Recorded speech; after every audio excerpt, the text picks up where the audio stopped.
दरमियानी रात को कोतवाली थाने अंतर्गत चोरी हुई थी। वैसी 15-16 मई की दरमियानी रात तो इसी महीने एक घटना हुई थी आरके नगर में, जो विधि डायग्नोसिस है उसके पीछे एक घर था जो 5 तारीख से बंद था। 5 से 17 तारीख तक उसके जो ऑनर हैं वो बाहर गए हुए थे। 17 तारीख को जब आकर देखे तो घर का ताला टूटा था मेन गेट का, और वहाँ सोने चांदी के जेवरात और कुछ नकदी रकम लेकर कोई अज्ञात आरोपी द्वारा फरार हो गया था। इसमें दोनों घटनाएं लगभग सिमिलर थी कि ताला तोड़ने की घटना थी और अंदर में जाकर चोरी हुई थी, सोने चांदी के जेवरात चोरी हुए थे। तो लगा कि ये एक प्रकार की घटना है, तो दोनों जगह के फुटेज को कॉमन तरीके से थाना प्रभारी बसंतपुर के द्वारा, और इसमें साइबर की टीम भी लगी हुई थी, और इस प्रकार से संयुक्त रूप से टीम बनी थी। वो लगातार इसमें अनवर खान करके, ये पहले भी बहुत सारे अपराधों में एक बार 41 चोरी निकली थी, तो इस प्रकार से वो घटना को अंजाम वहाँ पर दिया था और उसको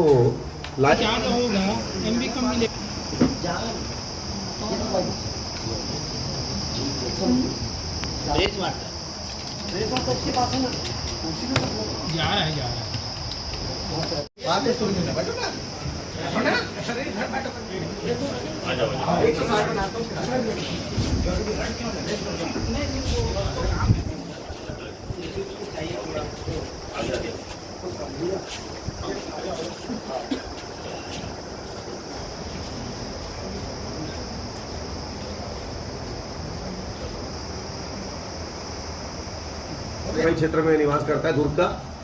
इसको लाकर पूछताछ करने पर शुरू में तो ये बताया नहीं कि मैं नहीं हूँ साहब, फिर लगातार पूछताछ करने पर टीम के द्वारा थोड़ा सख्ती से पूछताछ करने पर इसने अपना गुनाह कबूल किया है। और इसने अपना एक साथी असगर खान, जो कि थाना सिविल लाइन क्षेत्र बिलासपुर का रहने वाला है, ये भी पहले इस प्रकार के अपराधों में गया है। ये दोनों मिलकर इस घटना को अंजाम दिए थे, और एक 13-14 अप्रैल की दरमियानी रात इसी साल के, और एक 15-16 मई की दरमियानी रात, जो कि फुटेज में भी आया है। और इस आधार पर इनको पकड़ा गया और इनके पास से सोने चांदी के जवाहरात लगभग 4.5 लाख रुपए के आसपास का बरामद किया गया है, और इनको गिरफ्तार करके न्यायिक रिमांड पर भेजा जा रहा है। अब जैसे हाँ, वो रैंडमली वही रहता है कि इनका कि रात को एक घूमते रहते हैं,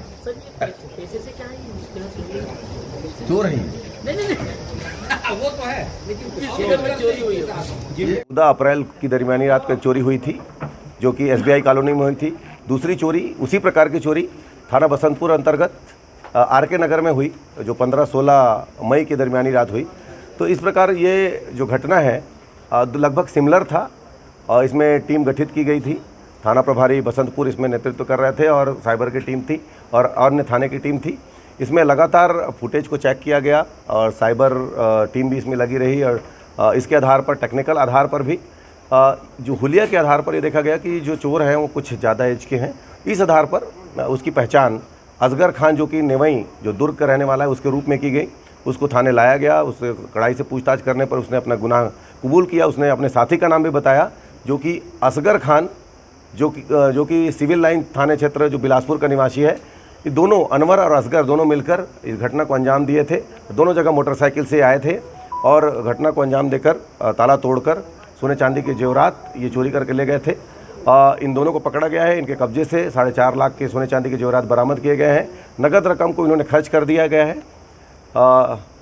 जो मोटरसाइकिल इसमें यूज़ हुई है उसको भी जब्त किया गया है। इस प्रकार से इनके पास से सोने चांदी के जेवरात जब्त करके इनको न्यायिक रिमांड पे आज भेजा जा रहा है। हाँ, ये आदतन चोर है। नेवई थाने अंतर्गत ये लोग चोरी किए थे, दुर्ग के अन्य जगहों में चोरी किए हैं। लगभग ये 40 के आसपास चोरी के मामले में पहले जा चुके हैं। इस प्रकार से इनको आज पकड़ा गया है, और एक बड़ी सफलता पुलिस को मिली है। दोनों घर हैं वो सुने थे, जो इनके ऑनर हैं वो कहीं बाहर गए हुए थे। एक तो 5 तारीख से लेकर 17 तारीख तक बाहर थे। जब घर में आकर चेक किया तो बताया कि इस प्रकार चोरी हुई है। तो जब फुटेज चेक किए गए तो 15-16 तारीख की दरमियानी रात को ये चोरी घटना हुई थी। इस प्रकार से ये जो अपराधी हैं ये सुने मकान को टारगेट करते हैं, और वहाँ पर जाकर रैंडमली जाकर ताले तोड़ते हैं, और इस प्रकार से सोने चांदी की जेवरात को चोरी करके ले जाते हैं। मतलब सर, ये पॉस एरिया में कितने मायने रखते हैं सीसीटीवी कैमरे? हाँ, बिल्कुल बहुत मायने रखते हैं, और सीसीटीवी कैमरे के आधार पर ही हमने उसको पीछा करते हुए ट्रेस किया। और कई जगह पे धुंधला फुटेज आता था, तो और उसको आज ट्रेस करते थे, तो उससे हम देखे हैं कि चेहरा कैसे स्पष्ट दिखाई देता है। तो इस प्रकार से जो CCTV कैमरे हैं इसमें बहुत महत्वपूर्ण होते हैं।